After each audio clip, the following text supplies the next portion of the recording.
à son maître en 1960. Parce que dans les musiques, on entendait indépendance tcha-tcha.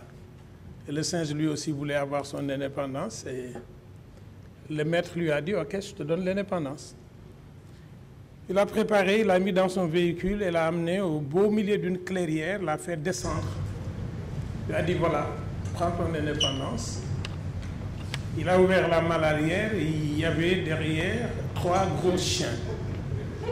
Et il n'y avait pas un arbre 10 kilomètres alentour. Alors il est remonté dans son véhicule, il est arrivé chez lui, il a trouvé le singe dans la maison en train de lui préparer du thé. Il a dit, comment est-ce que tu as fait pour arriver avant moi? Il a dit, c'est une question de survie. Il dit, pourquoi tu n'as pas pris l'indépendance? Il dit, mais je pense que donner la parole à Massa Begay après Moussa Sen Absa, je vais vivre l'expérience du singe. Mais j'essaierai de ne pas être ridicule. Merci mon frère, parce que Moussa Sen, aujourd'hui, si je parcours le monde, a formé les meilleurs producteurs en cinéma, si je parcours le monde, a formé les meilleurs scénaristes qui sont césarisés, oscarisés, je le dois à Moussa Sen, qui leur a dit un jour, puisque vous voulez réinventer l'écriture cinématographique, je vais vous mettre en rapport avec un frère qui, lui, ne parle que du storytelling africain. Donc, merci de m'enrichir, au-delà de me permettre de parcourir le monde, je gagne bien ma vie, c'est que tu n'es pas encore au courant.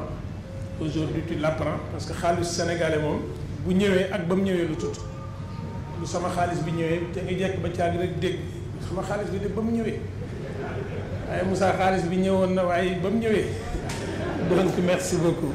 Je suis très honoré d'être là. Je ne vais pas être très long parce que je n'ai pas le droit de me tenir debout alors que Babacar Mbaye Ndak est assis.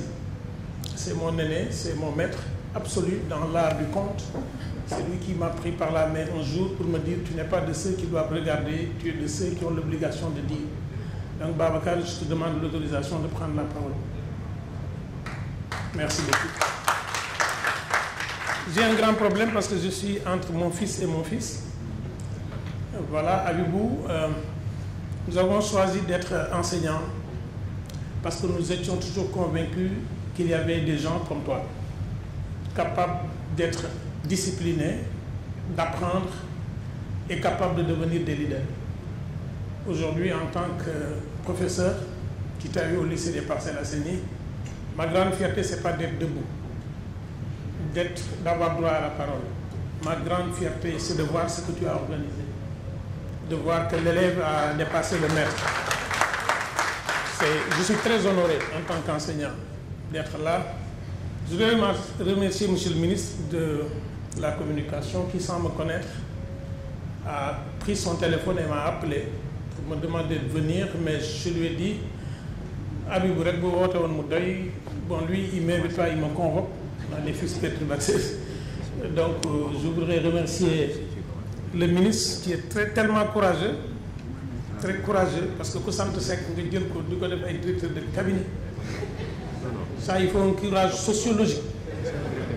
Bon, mais comme waa Thiénaba ñu ngi toog, je ne peux pas, mais monsieur le directeur de cabinet, merci. Vous êtes la preuve que les Sékiens ne sont pas intelligents parce qu'il y en a un qui a réussi. Donc.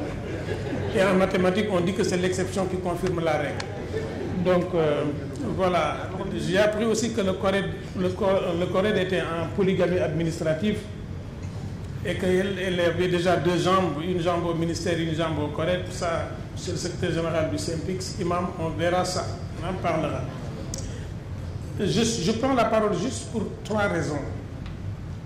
La première, c'est que je dois ma visibilité non à mon métier d'enseignant, mais à mon métier de conteur, qui m'a amené à la télévision en 1998.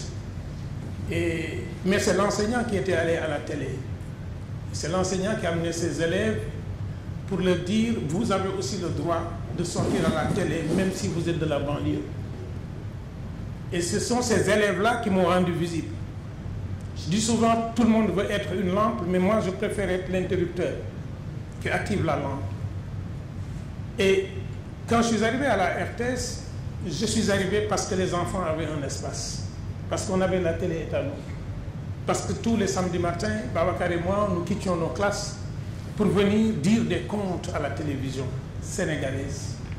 Mais il y avait des gens qui y croyaient. Il y avait Mamadou Bal, il y avait le défunt Djibril Ouad. Il y avait ces gens qui, samedi matin, venaient parce qu'ils étaient convaincus que les enfants avaient le droit au bonheur le samedi matin. Aujourd'hui, lesquels d'entre nous peuvent le matin, les jours de la semaine ou l'après-midi, pointer dans les programmes de télévision un espace dédié à leurs enfants? On ne peut pas confier notre imaginaire de nos enfants aux autres et vouloir que nos enfants nous entendent avec leurs oreilles. Wolof daf ne bopp bu naree barkeel nopp yi saxe ci dégg, noppi gone yi li ñuy dégg jógewul ci suñu xol, jógewul ci suñu xel. Quand nous rêvons, nos personnages parlent quelle langue? Quand nous avons peur et que nous sommes surpris, nous parlons quelle langue? Nos télévisions ne nous ressemblent plus. Nos radios ne nous ressemblent plus. Et je le dis parce que, toute modestie à part, ça fait 15 ou 20 ans que je parcours aussi le monde à mettre en place des émissions de radio pour des chaînes de télévision et des radios occidentales.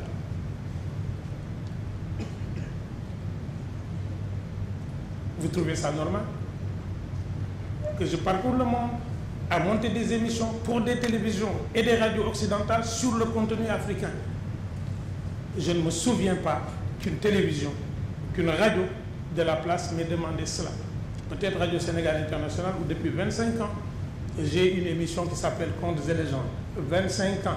ñoom Aboubacar Demba Sissoko ñu ko doon déglu ak seeni waajur tey ñi ngi koy déglu ak seeni doom.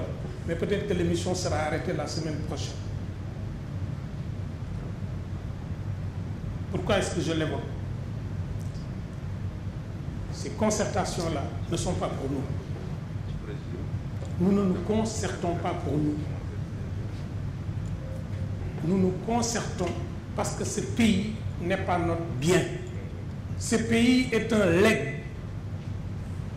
Et ce legs nous a été prêté par nos petits-enfants. Et nous devons leur rendre ce pays meilleur que nos ancêtres nous ont donné ce pays. Nous sommes obligés de vous accompagner.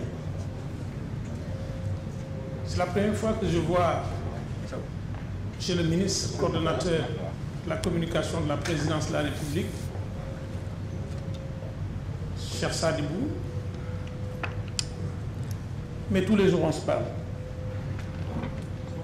Et c'est lui qui a déclenché la relation. Nit buñ ko dénkee dara da ci jéem dara. C'est ce que vous êtes en train de faire. Nit buñ la dénkee dara dañ ciy jéem dara. Pourquoi est-ce que je le dis? Je le dis parce que on se concerte. Mais beaucoup de wane sa bopp kenn du gis sa bopp.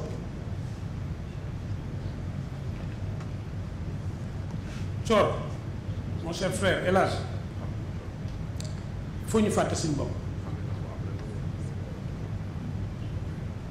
Lenn rek laa bëgg ngeen wax ma ko monsieur le ministre nga traduire ko ci français boo demee ak wolof ak pël ak joola. Wolof daf ne ku moom lépp loo xaj yaak ñàkk nga ko. Wolof daf ne ku moom lépp loo xaj ñàkk nga ko. Gerte gi boo moomee nag yëpp nag woo ci génnee ñàkk nga ko. Rassemblez, que personne ne vous divise et ne vous fasse diviser votre famille. Rassemblez. Ku ñëw ak ku ñëwut wuti leen ko ñi ñëwut bu ngeen paree woo leen ngeen wax ak ñoom ba xam lu tax ñëwuñu. ku boot bukki xaj baw la ngeen ne nangoo muñ seen njaboot gi bu leen ko kenn tasloo. lu baax na ku koy def di nga am ay jafe-jafe. Je voudrais juste terminer en tant que conteur en vous disant ceci. Un vieux, 3 jours avant sa mort, a appelé ses 3 enfants et leur a dit rentrez dans la case de gauche. Ils sont rentrés, un à un, il a dit brisez tout ce que vous allez trouver là-bas. En 3 secondes, l'aîné était sorti, le puiné et le benjamin. Taw bi génn, tofo mi génn, caat bi génn. Kenn taxawu fa. Il leur dit ensemble rentrez dans la case de droite. La ngeen fa fekk ngeen damm ko. Brisez ce que vous allez y trouver. Ñoom ñett ensemble, ils sont rentrés dans la case de droite. Ils sont restés là-bas 3 semaines. Au bout de 3 semaines, ñu génnaat, ils sont ressortis. Ils ont dit à leur papa, échec. Nous n'avons pas pu briser ce que nous avons trouvé ici. Et Kanouté le vieux les a regardés et leur a dit, qu'est-ce que vous avez trouvé ici et que vous n'avez pas trouvé là? Et là, mon cher Cheikh Thiam, l'aîné lui a dit, on a trouvé ici des tiges de mil, on a trouvé aussi ici des tiges de mil.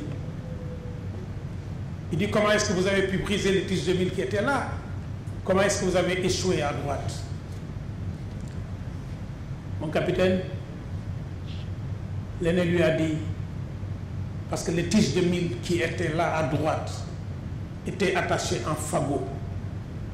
Et celles qui étaient là étaient divisées. Si vous, le monde de la communication, vous vous divisez, si vous continuez à créer des problèmes, le ministère, le Premier ministre et le Président ne mettront pas de l'argent sur ce secteur parce que Ken nous dit qu'on ne sème pas sur des braises. Parlez-vous et parlez-vous et calmez le secteur. Calmez le secteur. Calmez le secteur. Même ma mère m'avait dit, si celui qui parle n'est pas fatigué, qu'il ait au moins pitié des oreilles.